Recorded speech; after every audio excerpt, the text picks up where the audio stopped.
Hey everybody, welcome to CS202 Assignment 8, and we're going to develop this casino war game.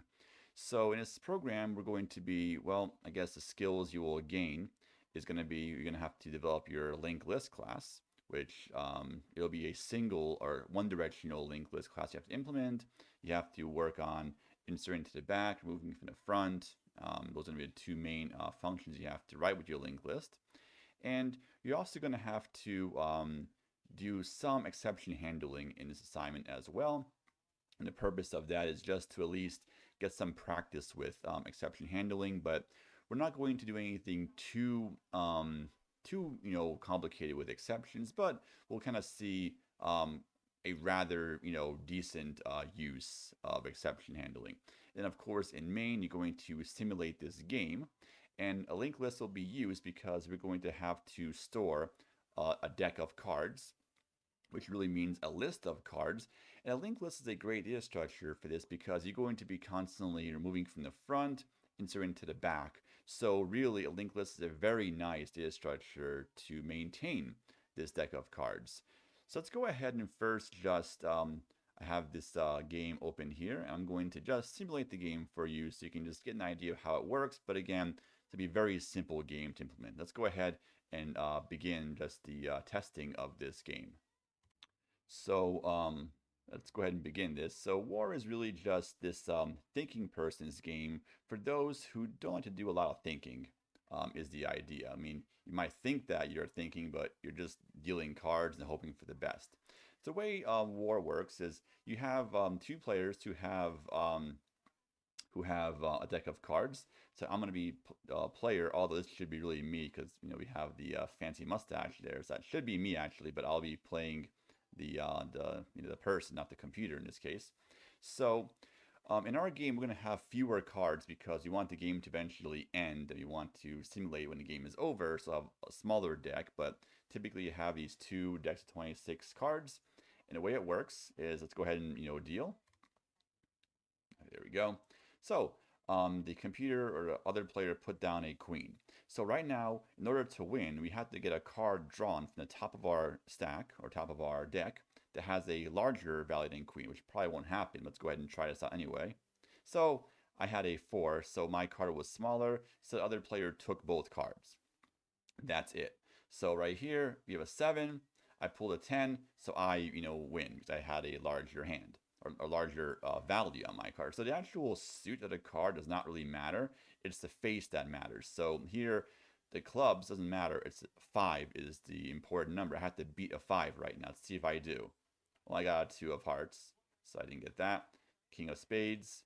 So that's really how the game works. So the two players will have their deck of cards in a link list, and we're going to sort of do a head remove to get the first card out and put it down, compare the two cards, and the winner, we take these two cards and we push it onto the back of our respective decks. Now here it's not really doing that, but in our version, we're going to take the two cards you won and just push it to the back of the link list. Just do a tail insert of two cards.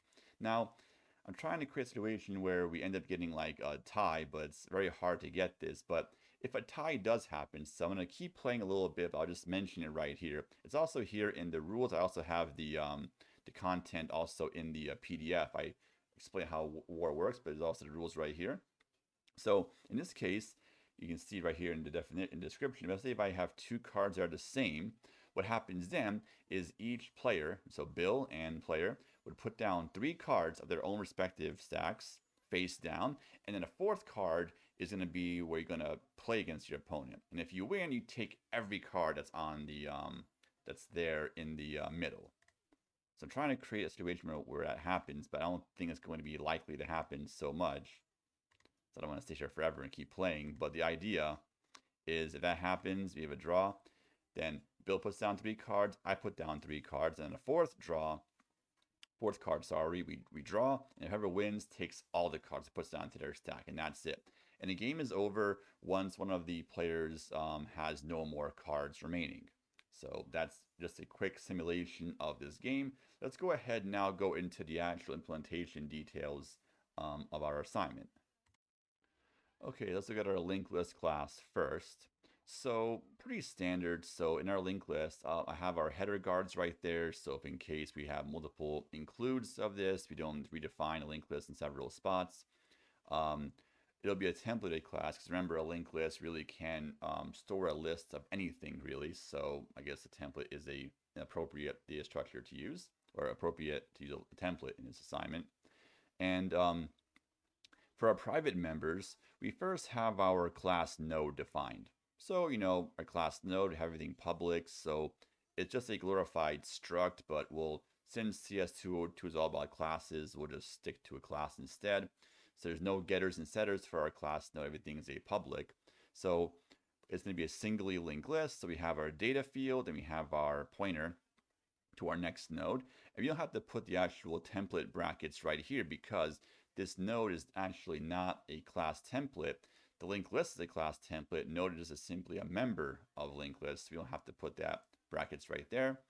Then I have my two constructors, which I defined for you if in case you want to use that because, well, it could be a little easier to insert to a linked list because you don't have to set the data link fields. You can use the constructor when inserting new nodes to the back of your linked list. And then in our linked list class, we have our head and tail pointers, which is not really shocking really because we have our starting node and our ending node. So that's that. And then we have our isEmpty function. Notice that isEmpty is going to be a private member in this class. And the reason is because I don't want you to be checking if it's empty in your main program. I want your program to throw an exception if you're trying to peek or remove from an empty linked list. So for this reason, isEmpty can be used internally inside of the linked list class, but it will not be usable in main. And in fact, don't modify the header file, or if you want to, you can, but the problem is this header file will link to your linked list implementation file on CodeGrade. You only have to submit just 2 files, so if you mess with that header file and you modify things, it won't actually compile links. So I would say there's no point to modify the header file at all. And then here's our public members for our linked list class. Pretty standard. So our default constructor just sets head and tail to both be null, and there's no body, so I give you the constructor. And of course, in the PDF, I define all of the functions here, but I'll just mention it here in the video. This will be our default copy constructor. So we just have to deep copy. So we pass a linked list object into our constructor. We have to deep copy it. Then we have our assignment operator, which is going to be, again, another deep copy assignment operator, and our destructor. So these ones will not be used in your main, but we're going to still test these because I'm going to link several other mains to your linked list class to simply just test out to make sure you actually correctly implemented your deep copy constructor and deep copy assignment operator and your destructor. We will check for memory leaks in your program as well. Now, these functions will be used in your game. So pushback is going to insert to the back of your linked list, a tail insert. Pop front, this function is going to remove the first element of your linked list, and it's going to return the data field of that node removed. So you may have to create a temporary type variable, a variable of type type in pop front to store the first node's data field, deallocate and remove that node, and then return that temporary variable. And then peek is going to be an accessor function because this function will simply just return the front element's data field without removing it. And then this include statement right here is designed so, because templates have a hard time linking when you separate the header from implementation, but I want them to be separated because that way, when we're testing it, you won't be able to modify the header file this way on CodeGrade, so that way you're going to be forced to write the program as instructed in the PDF. So I'll give you this skeleton code here. So all of this should compile and link, because I've compiled linked it myself. I give you all of the actual function headings, which is actually, I think this is a good thing because with templates, it's very easy to make syntax mistakes. Like you don't have to really, these function headings are all correct. You have to just sort of fill in these blanks. And for the assignment operator, remember, we always have to check for self-assignment. All your code will go actually in here, and at the end we return our self. So the purpose of this is if in case we chain several assignments in one statement, this will allow this. the destructor, pushback, pop front, and peek. Now, for destructor, we have a function in our header file called pop front. We also have a function called isEmpty in our linked list. So maybe perhaps you can just keep popping front while a list is not empty. That would be actually a fantastic idea for your destructors. That's an easy one right there. And for the copy constructor, well, we could, so in the copy constructor and the assignment operator, we could create a temporary pointer that can be assigned to rhs.head or copy.head, traverse it, and keep calling our pushback function, our this arrow pushback function to one by one, keep tail inserting to deep copy. So I hope that the copy constructor and assignment operator should be hopefully easy to write. That should be the easy part. And then pushback, pop front, and peek are pretty simple. Now in this case right here, for pop front and for peek, so if you're trying to pop an empty stack, or not stack, sorry, empty linked list, you want to throw an exception. And here's the exception class. It's also in the PDF, but I'll give it to you. I'll show it to you here on the header. So again, this will be given to you. You want to throw an empty list exception. So nothing fancy here, just exception class inherits from exception class. We have our what function, we have our message. So you want to throw an exception. Now, it doesn't matter what message contains. You're not going to actually output the what field, but you want to throw an exception if there is an error. So you can just use the default empty list constructor to throw the object, but in your linked list class for pop front and for peek, if it's empty, throw an exception. Otherwise, perform the actual steps needed to do pop front and peek. Now, in your in the actual code grade, I also will give you a few other CPP files. This one's going to be used just to test out your linked list, just to make sure it's all working. And this will be given to you on Canvas, but also it's going to automatically link this to your linked list, a CPP file on code grade. This is going to just simply test to make sure your pushing and popping is working correctly. And here's how you check, if let's say you have an empty list. So this is a good little schematic that will help you in your own main when you're doing the war game. So we have a Boolean flag. While the flag is false, we keep popping it. And right here, at some point, what's going to happen is if our if our linked list is empty, that pop front is going to throw an exception. Now it's going to throw actually an empty list exception, but in my case, I was like, well, since it is a exception, I just caught just an exception. Great. Set the flag to be true. It would jump back, and then it's going to run our code. Actually, yeah, so in this case, it's going to break out completely. So yeah, anyway, so this is going to just allow us to break out of our code, basically. So once we have exceptions thrown, it jumps out of our try block, hits our catch, and that's it. So actually, there might not have been a point of having this flag at all, not that I noticed this, but anyway, it's too late now. I don't want to change this because there's absolutely no point, because it will just break out of the entire while as well. But you know what? Good enough. It does work, so we'll just stick to that. So same idea here. We don't check for is empty. We throw the exception if we have an empty, if it becomes empty at some point. So now, same idea here. Just, very simple, basic tests, and that's all. So we also check for deep copy tests. So I do check for it over here. So this will be given to you. A simple test to make sure that your code is correctly deep copying everything. And again, I'll give it to you on Canvas, but this will be automatically linked to your linked list CPP file on code grade, just to simply test to make sure that you wrote the copy constructors correctly. So you don't have to use these in main, but we're going to simply just test it out anyway. And then your main, this is given to you. So I essentially gave you this class card type. So you're going to have a card that stores the face and suit. So here's my private members right here. We have our face and suit fields. And this function is going to be used to return the value of each face. So between 2 through 9, it returns an integer 2 to 9. Then 10, Jack, Queen, King, Ace returns 10, 11, 12, 13, 14. So this will be used to compare which card has a higher and smaller value. So that's given to you as well.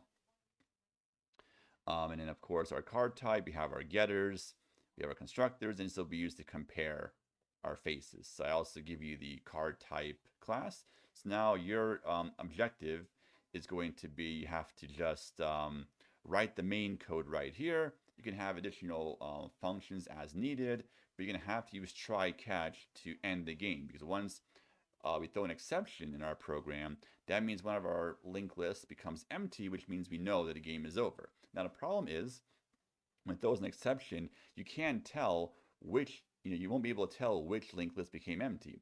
But of course, you can store booleans and so forth, so you know which was the last list that was popped. So of course, you can figure out based on that, which person, won or lost. So anyway, let's go ahead. I'm gonna just now run this game for you here on my terminal, and then that should be the end of this video. Okay, so I have the I guess the step-by-step, I guess you can call it somewhat of an algorithm or pseudo-ish code or pseudo algorithm over here, which you can of course can follow. Now, hopefully, I think it is rather listed pretty clearly, but the game itself is not very complex. And of course, I will simulate it here for you. So you're going to read in your deck of cards through Linux redirection. I'll go over it right here in case it's a little bit fuzzy from 135. So I'm going to use a terminal to display everything just because I don't want to have multiple windows opened up right here. So the cat command in Linux, I don't know what it actually stands for, but it's going to allow us to display the files to our terminal. So anyway, here's our first input file. And this is what our file contains. So this actually contains I guess 10 of spades, king of hearts, 9 of diamonds, ace of spades. So you can imagine that in this setup, player 2 wins the first draw, and then next draw player 2 wins again, which means at that point player 2 has all the cards and player 1 would be empty list and they would lose. So the way it's going to work is to compile our code. You only have to type in g++ main.cpp because we include the linked list.h in our main. And linked list.h includes linked list.cpp, so we don't have to actually we have to separate that compilation. So again, it's a little trick because I'm trying to allow us to have a separate implementation file from our header for templates. So that way, on CodeGrade, you won't be able to mess with the header file, so you have to write the program as instructed. This will compile our program. I'm going to then just a.out. Now for input file, we're going to use this looking symbol. It looks like it's an arrow that's heading towards a.out. What's going to happen now is this will redirect it. So when we use cin, instead of having cin read from our console, cin is going to be reading from that file. So I'll type in input 01.txt, and there we go. So player 1 so essentially the way it works is we alternate this. So what happens is we read a card 10 of spades, we push into player 1's linked list. The next card from that file, king of hearts, we push that into our player 2. And then the next card, we push 9 of diamonds into player 1, and next card we push into player 2. So we alternate. So first card, player 1's deck, next card read player 2's deck, and we just keep alternating like that. So you can see here the first card drawn, player 1's card seeing a 10 of spades, player 2's king of hearts, player 2 wins. And then we play again because we don't have empty linked lists. So we try again. So player 1's card is 9 of diamonds, player 2's ace of spades, player 2 wins. And then what would happen at some point, we would throw an exception in our program. And then we escape out of that loop. So the game is over, and we know player 2 was the one that won this game. And same idea for any of the other examples. So I have a couple of simple inputs. So our second one's the same thing, except that I believe player 1 wins this one, I believe. Let me try this out. Input 02.txt, the player 1 wins, and so forth. So basically, all the input files are relatively small because I don't want to have CodeGrade timeout. Because let's say it takes like thousands of iterations until the game finally ends, CodeGrade could time out. So to make it simple, we're not going to worry about that. And of course, to test out your other functions, If you want to test out a linked list class, you just do g++. Oops, I think it's ll test. And again, that file, it includes linklist.h, and linklist.h includes linklist.cpp to allow us to link these files together. And that's the output you should get. Of course, then we have ll, I think it was deep copy test. Displays all of that. So again, has to match this output. This implies that your program does correctly implement a deep copy. Again, to test out for memory leaks, remember you have to use a valgrind. So valgrind a.out displays the output. So all blocks are freed. If I were to compile ll test.cpp, clear this out. Let's valgrind this. Outputs everything, and there's no memory leaks. So it will check those two files for memory leaks. So anyway, that's the end of the video. Hopefully this video did help explain the assignment. And I guess before I leave, I just one more thing I want to mention. So rating criteria, as always, make sure your program is documented properly, and of course have everything completed correctly in a linked list class, no memory leaks, and so forth. And I'll also provide you with the sample input as well in the PDF. So I guess that's it for this video. Hopefully this explained everything nicely. So happy coding, and till next time.